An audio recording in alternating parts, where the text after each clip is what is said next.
ఒక పేదవాడు ఎముకలు కొరికే చలిలో వణుకుతూ ఉన్నాడు.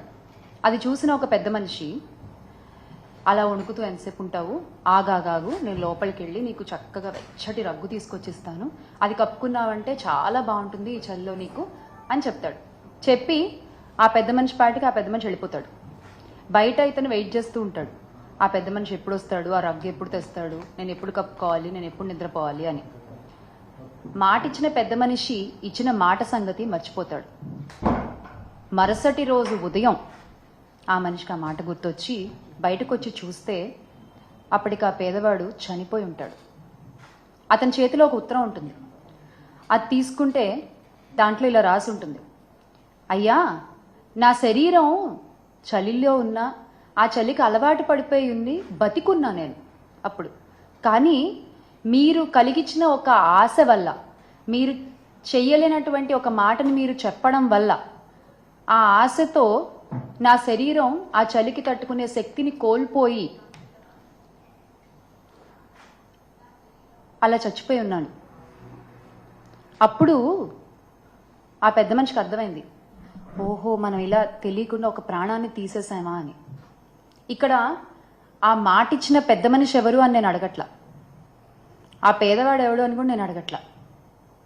తెలుసుకోవాల్సింది ఏంటి అంటే, చేత కానప్పుడు, చెయ్యలేనప్పుడు మాటలు చెప్పకూడదు, ఆశలు కలిగించకూడదు. వీటినే అచ్చ తెలుగు భాషలో చెప్పాలంటే శుష్క వాగ్దానాలు అంటారనమాట. ఇప్పుడు ఈ ప్రస్తావన ఎందుకు తీసుకొస్తున్నాను అంటే, చంద్రబాబు నాయుడు గారు మా అక్క చెల్లెమ్మలని, మా మహిళలని మరోసారి నమ్మించి మోసం చేశారు. ఆయన మాకు ఇస్తానన్న వాగ్దానం నిలబెట్టుకోలేకపోగా, ఇస్తానన్న హామీలు ఇవ్వకపోగా, జగనన్న ఇస్తున్న పథకాల్ని కూడా ఆపేసి ఈ రోజున ఆంధ్ర రాష్ట్రంలో ఉన్న మహిళలకి, ఆడపిల్లలకి, వారి కుటుంబాలకి తీవ్ర ద్రోహాన్ని చేశారు. ఎన్నికల సమయాల్లో సూపర్ 6 అంటూ పెద్ద పెద్ద బ్రాండింగ్స్ వేసుకున్నారండి కూటమి ప్రభుత్వం. మనం చూడొచ్చు ఇక్కడ ఈ సూపర్ 6 అంటూ ఈ పెద్ద పెద్ద బ్రాండింగ్ని పట్టుకుని కూటమి నాయకులు పవన్ కళ్యాణ్ గారితో సహా ప్రతి ఇంటికి తిరిగి ఈ హామీలన్నీ ఒక పేపర్పై పెట్టి నాయకులు సంతకాలు చేసి ప్రజలకు ఇచ్చారు. దీన్ని ఒక బాండ్ పేపర్లా భావించండి, మా హామీలకి ఎటువంటి ఢోకా లేదు అని చెప్పారు. అందరూ సంతకాలు చేశారు. కానీ ఈ రోజున అధికారంలోకి వచ్చిన తర్వాత వీటి ఊసే లేదు. ఆ రోజున మీరు అబద్ధాలు చెప్పి బాండ్ పేపర్లు అంటూ ప్రతి ఒక్కళ్ళు సంతకాలు చేసి ఈ పేపర్ని ప్రజల చేతిలో ఇలా పెట్టి ఈ రోజున మీరు వచ్చిన తర్వాత వాటి ఊసే ఎత్తకుండా ప్రజల్ని మోసం చేస్తుంటే, ఆ రోజు మీరు పెట్టిన సంతకాల విలువేంటో మీరే చెప్తున్నారు. ఇదేనా మీ సంతకం విలువ?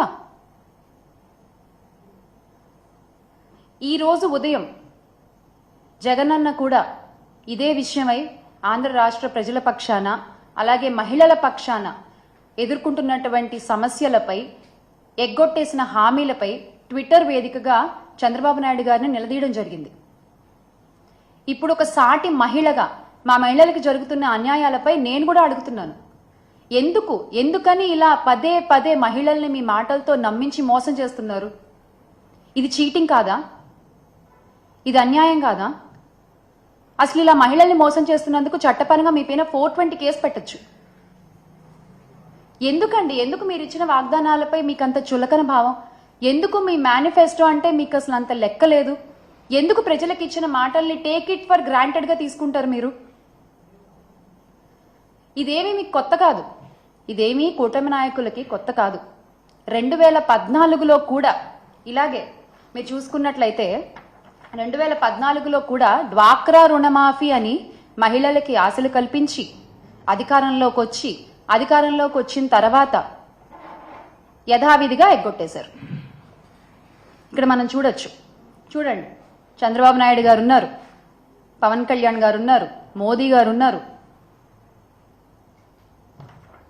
మీరు చెప్పిన మాటలకి విలువ లేదు, మీరు ఇచ్చిన హామీలకి విలువ లేదు, మీరు చేసిన సంతకానికి విలువ లేదు.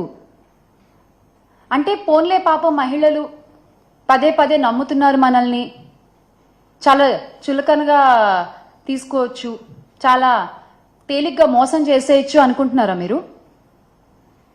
ఈ రోజున మీ మాటల్ని మళ్ళీ మళ్ళీ నమ్మి మోసపోయే మహిళలు ఎవరూ లేరు. ఖచ్చితంగా ప్రతి మహిళ ఈరోజు మిమ్మల్ని గద్దె దించే ప్రయత్నం చేస్తున్నారు. మీరు ఆ విషయం గ్రహించాలి. అరే అసలు అన్ని హామీల్లోకి కూడా తల్లికి వందనం అనేది మా ముఖ్యమైనటువంటి హామీ అని మీరు చెప్పుకుంటూ వచ్చారు. ఆ తల్లికి వందనం గురించి మీరు ఎలా ప్రచారం చేశారో కూడా ప్రతి ఒక్కళ్ళకి తెలుసు. ఏడాదికి రూపాయలు 15,000 చొప్పున ఇస్తామన్నారు. అది ఇవ్వకపోగా మీరు అధికారంలోకి రాగానే జగనన్న ఇస్తున్నటువంటి అమ్మఒడి పథకాన్ని కూడా ఆపేశారు. గత 7-8 నెలలుగా పిల్లలు, తల్లులు మీరు ఇస్తానన్న ఆ తల్లికి వందనం హామీ కోసం ఎదురు చూస్తూనే ఉన్నారు. ఆ పిల్లల ఎదురు చూపులకి మీరేం సమాధానం చెప్తారు? ఆ తల్లుల ఎదురు చూపులకి మీరేం సమాధానం చెప్తారు? వాళ్ళ భవిష్యత్తుకు మీరేమి సమాధానం చూపిస్తారు? మేము ప్రశ్నిస్తున్నాం ఈ రోజున రాష్ట్రంలో ప్రతి ఒక్కళ్ళు జగన్మోహన్ రెడ్డి గారు ఉంటే అనేటువంటి ప్రశ్నని వాళ్ళకి వాళ్ళు వేసుకుంటున్నారు. ఖచ్చితంగా దానికి తగ్గ సమాధానాన్ని త్వరలోనే మీకు చూపిస్తారు. అసలు ఏ రకంగా ప్రచారం చేశారండి మీరు? ఇంటింటికి తిరిగి ఎంతమంది పిల్లలు ఉంటే ప్రతి ఒక్కళ్ళకి నీకు 15,000, నీకు 15,000, నీకు 15,000, ఒకళ్ళుంటే 15,000, ఇద్దరుంటే 30,000, ముగ్గురుంటే 45,000, నలుగురుంటే 60,000 ఇలా చెప్పుకుంటూ పోయారు కదా. రామానాయుడు గారు అయితే, గౌరవ మంత్రి రామానాయుడు గారు అయితే ఆయన అసలు ప్రతి గ్రామానికి తిరిగి ప్రతి ఇంటికి తిరిగి ఏ విధంగా ప్రచారం చేశారో ఆయన చేసినటువంటి స్కిట్లు ఇప్పటికీ ప్రతి ఒక్కళ్ళ ఫోన్లలో ఆడియో రూపంలో, వీడియో రూపంలో మనం వింటూనే ఉన్నాం. చాలా మంది రింగ్ టోన్లుగా కూడా పెట్టుకున్నారు, మర్చిపోకుండా దాన్ని. కానీ మీరేమైనా చేస్తున్నారా? లేదు. ఒకసారి మనం రామానాయుడు గారు ఏ విధంగా ప్రచారం చేశారో చూద్దాం. రాసి పెట్టుకోండి. ఎక్కడ రాసి పెట్టుకోవాలి? నుదుటి మీద రాసి పెట్టుకుంటున్నారు. మళ్ళీసారి అద్దంలో చూసినప్పుడల్లా మనకు కనిపించడానికి. ఎక్కడ రాసి పెట్టుకోవాలండి? తల్లికి వందనం అనుకుంటూ, అమ్మా వందనం అనుకుంటూ, అయ్యా వందనం అనుకుంటూ పొర్లు దండాలు పెట్టుకుంటూ తిరిగారు కదా వీధి. ఈ రోజున ఏమైంది అది? అదే వైఎస్ఆర్ కాంగ్రెస్ పార్టీ అధికారంలో ఉన్నప్పుడు, జగన్మోహన్ రెడ్డి గారు ముఖ్యమంత్రిగా ఉన్నప్పుడు మనము 44.48 లక్షల మంది తల్లులకి, దాదాపుగా 84 లక్షల మంది పిల్లలకి 26,067 కోట్లని జగనన్న అందించారు. అధికారంలోకి రాగానే అమ్మఒడిని ఆపేశారు మీరు. ఈ రోజున పిల్లలకి సమాధానం దొరకట్లేదు, తల్లులు ప్రశ్నార్థకంగా చూస్తూ ఉన్నారు మీ వైపున. కానీ మీ వైపు నుంచి ఎటువంటి సమాధానం దొరకట్లేదు. ఇంకా వస్తుందని ఆశగా ఎదురు చూస్తున్నారు. కానీ ఈ రోజున మీరు తేల్చి చెప్పేశారు క్యాబినెట్లో, ఈ ఏడాది ఇవ్వబోము అని చెప్పి. అరే మీరు ఇలా హామీలు చెప్పేటప్పుడు మాత్రం ప్రజల మధ్యలోకి వచ్చి, ఇంటి ముందరికి వచ్చి చెప్తారు మేము ఇస్తామని. మేము ఇవ్వమని మాత్రం 4 గోళ్ల మధ్య చెప్పేస్తారు.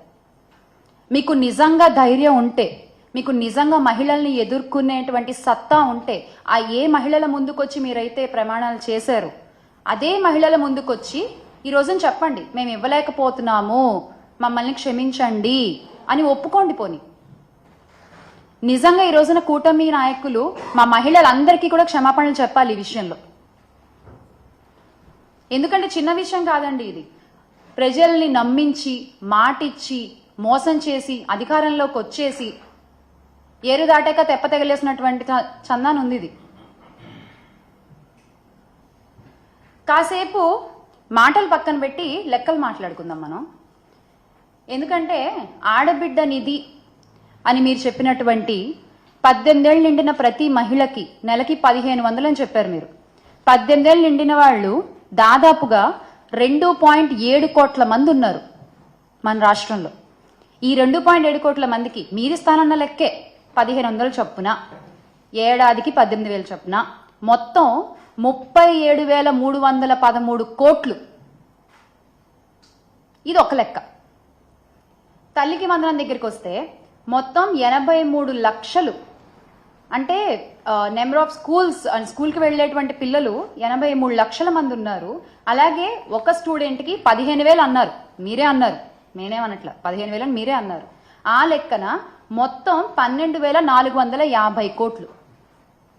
ఇక మీరు ఇస్తానన్న దీపం పథకం, బాబాయ్ అసలు దీని గురించి అయితే ఖచ్చితంగా మాట్లాడుకోవాలి మనం. ఈ దీపం పథకం కింద అసలు మొత్తం ఎల్పిజి గ్యాస్ కనెక్షన్ ఉన్న వాళ్ళు, మన రాష్ట్రంలో 1,54,47,061 మంది. ఓకే, మీరు ఇస్తానన్నది 3 సిలిండర్లు ఏడాదికి. ఒక సిలిండర్కి ఎంత అన్నారు? 1000 రూపాయలు అన్నారు. అవునా? ఆ లెక్కన సంవత్సరానికి 3,000 అయింది. అప్పుడు ఇంతమందికి 1,54,47,061 మందికి ఎంత అవుతోందండి సంవత్సరానికి? ఈ దీపం పథకం కింద 4,115 కోట్లు కావాలి. 4,115 కోట్లు. కానీ మీరు ప్రవేశపెట్టింది 800 చిల్లర. అంటే మీరు ఒక్కొక్కటే ఇద్దామనుకున్నారా? ఎగ్గొట్టేస్తామని తెలిసే మీరు ఇలాంటి హామీలు ఇస్తూ ఉంటారా? ఏం అడగరులే, ఏం పట్టించుకోరులే అని చెప్పి. అలాగే బస్సు ప్రయాణాల గురించి కూడా చెప్పుకోవాలి మనం ఇక్కడ. ఉచిత బస్సు మా మహిళలందరికీ, ఆహా ఎంత సంబరపడ్డారో ఆ రోజున. ఉచిత బస్సు మహిళలందరికీ చక్కగా ఫ్రీగా ఎక్కేసి అటు ఇటు మనకి ఎటు కావాలంటే వెళ్ళొచ్చు అనుకున్నారు. కానీ అది కాస్త దసరా అన్నారు, అదైపోయింది. తర్వాత దీపావళి అన్నారు, అదైపోయింది. ఆ తర్వాత నూతన సంవత్సరానికి అన్నారు, అదైపోయింది. సంక్రాంతి కూడా వచ్చేస్తోంది. ఇప్పుడేమో మీరు ఏప్రిల్ నుంచి అంటున్నారు మళ్ళీ. ఎందుకు అంటే ఒక ఉచిత బస్సు హామీని అమలు చేయడంలో ఇన్ని వాయిదాలు ఎందుకు? మా మహిళలకు ఇచ్చిన మాటని ఇన్నిసార్లు ఎందుకు పక్కకు జరుపుకుంటూ వస్తున్నారు? ఎందుకు పక్కన పెట్టేస్తూ వస్తున్నారు? మహిళలనే కాదు, మహిళలు, రైతులు, విద్యార్థులు, నిరుద్యోగులు ఏ ఒక్క హామీ నెరవేర్చారండి? ఏ ఒక్క హామీ నెరవేర్చారు మీరు? నారా లోకేష్ గారు తీసుకుంటే టైం రాసి పెట్టుకోండి, డేట్ రాసి పెట్టుకోండి. 2025 మేము జాబ్ క్యాలెండర్ రిలీజ్ చేస్తున్నాం. లోకేష్ గారు టైం రాసి పెట్టుకున్నాము, డేట్ రాసి పెట్టుకున్నాము. ఎక్కడ సార్? గౌరవ విద్యాశాఖ మంత్రి గారు ఎక్కడ జాబ్ క్యాలెండర్? ఒకసారి ఆ వీడియో కూడా చూద్దాం. ఇవన్నీ పక్కన పెడితే అసలు ఎప్పుడు ఈ హామీ వస్తుంది అని ఎదురు చూస్తున్నారు నిరుద్యోగులందరూ, రాష్ట్రంలో ఉన్న యువత అందరూ. యువగళం అంటూ, నిరుద్యోగ భృతి 3,000 అంటూ మీరు చేసిన ప్రచారం ఎంతమంది యువతలో ఆశలు రేకెత్తిచ్చిందండి? ఈ రోజున ఆశలన్నీ నీరుగారిపోతున్నాయి. అలాగే మహిళా సంక్షేమం గురించి మీరు చెప్పినటువంటి మాటలు అసలు 1 కాదు 2 కాదు. నిజంగా అంటే ఇన్ని మాటలు చెప్పొచ్చా? ఇంతలా నమ్మించొచ్చా? ఇంతలా షుగర్ కోటింగ్ వర్డ్స్ అంటారు. అలా చెప్పారు మీరు. అసలు నిజంగా ఏం చెప్పారండి? స్వయం సహాయక సంఘాలకు వడ్డీ లేని రుణాలు 3 లక్షల నుండి 10 లక్షల వరకు పెంచుతాము అని చెప్పారు. అది లేదు. ప్రత్యేక పథకం P4 మోడల్, మహిళలను ఆర్థికంగా బలోపేతం చేయడానికి చర్యలు, అది లేదు. అంగన్వాడీ కార్యకర్తలు లేదు. వాలంటీర్లకి న్యాయం చేస్తామన్నారు, అది లేదు. పండగ కానుకలు అన్నారు, పెళ్లి కానుకలు అన్నారు. పండగలు లేవు, పెళ్లిళ్ళు లేవు. ఒకటే పండగ, ఒకటే పెళ్లి. ఇచ్చిన హామీలు ఎగ్గొట్టేయడం, అంతే కదా? ప్రజలేమో రోజు రోజుకి అన్యాయం అయిపోతూ ఉన్నారు. మహిళలకు ఇచ్చిన మాటలు గాల్లో కలిసిపోతూ ఉన్నాయి. మీ హామీలకి రెక్కలొచ్చి ఎగిరిపోతూ ఉన్నాయి. మీరు మాత్రం సంపద సృష్టి అని మాట్లాడుతూ ఉండండి. ఇన్నాళ్ళు సంపద సృష్టి అంటే రాష్ట్రానికి ఏమో అనుకుని పొరబడ్డాం మేము. కాదు, సంపద సృష్టి అంటే మీకు అన్న విషయం మాకు మొన్న తెలిసింది. Congratulations on being the richest CM గౌరవ ముఖ్యమంత్రి చంద్రబాబు నాయుడు గారు. సంపద సృష్టి అంటే ఇదా? ప్రతిదాన్ని ప్రైవేటీకరణ చేయడం. జగనన్న ఆధ్వర్యంలో ప్రవేశపెట్టిన అన్ని పథకాలని ఈ రోజు మీరు ప్రైవేటీకరణ చేస్తున్నారు, ఆరోగ్యశ్రీతో సహా. ఏంటండి అది? మహిళలంటే గౌరవం లేదు, యువతకి దారి చూపిద్దామన్న శ్రద్ధ లేదు, హామీలు నెరవేర్చుదామన్న ఆలోచన లేదు. ఏంటయ్యా అంటే మళ్ళీ అంటే ట్రోల్ చేస్తారు, సీజ్ ద షిప్ అంటారు. ముందు ఈ ప్రాబ్లమ్స్ అన్నింటినీ సీజ్ చేయండి సార్. ముందు ఇవన్నీ సీజ్ చేయండి, ఆ తర్వాత మనం మాట్లాడుకుందాం దేన్ని సీజ్ చేయాలో. ఇంతమందికి మీరు సమాధానం చెప్పాలి. ఇంతమంది మీ సమాధానం కోసం ఎదురు చూస్తున్నారు. వాళ్ళ తరఫున వైఎస్ఆర్ కాంగ్రెస్ పార్టీ ఖచ్చితంగా నిలబడుతుంది, ప్రశ్నిస్తుంది, అడుగుతుంది. ఖచ్చితంగా మళ్ళీ ఆంధ్ర రాష్ట్ర ప్రజలందరూ కూడా మా పార్టీ అధ్యక్షులు గౌరవ శ్రీ వైఎస్ జగన్మోహన్ రెడ్డి గారిని అధికారంలో కూర్చోపెడతారు. ఖచ్చితంగా we all will make Andhra great again with Jagan anna. ఆర్థికంగా అధ్వాన పరిస్థితికి ఎలా వెళ్ళిందంటారండి? వాళ్ళు చేసినటువంటి తప్పుడు ప్రచారాలు కదా శ్రీలంక అయిపోతోంది, ఆర్థిక సంక్షోభం వచ్చేస్తోంది అంటే. ఇప్పుడు వీళ్ళు ఇచ్చిన మొత్తం హామీల లెక్క చూస్తే 74,284 కోట్లు ఒక సంవత్సరానికి కావాలి. ఎక్కడి నుంచి తెస్తారండి? ఏమనంటే కేంద్రం నిధులు ఇస్తే మేము చేస్తాము అంటారు. హామీలేమో ఇచ్చేది ఏపీలో, నిధులు మాత్రం మీకు కేంద్రం నుంచి కావాలా? అప్పుడు హామీలు ఏపీలో ఎందుకు ఇచ్చారు? ఇష్యూస్ అనేవి క్రియేట్ చేయడం, ఇష్యూస్ అనేవి స్ట్రెచ్ చేయడం, ఇష్యూస్ ఎగ్జాక్ట్గా ఏంటి అనేది ప్రజలకి చూపించడం అనేది చాలా ముఖ్యం. అది యాజ్ అ మీడియా ఫోర్త్ ఎస్టేట్గా మీ భుజాలపై ఉంటుంది అది. కానీ దాన్ని ఎవరికి ఎలా కావాలో అలా చూపిస్తున్నారు, ఎవరికి ఎలా కావాలో అలా చేస్తున్నారు. ఇది ఖచ్చితంగా ఆగి what is the exact truth అనేది ముందు పెడితే బాగుంటుంది అనేది నా personal opinion. It's totally my personal opinion.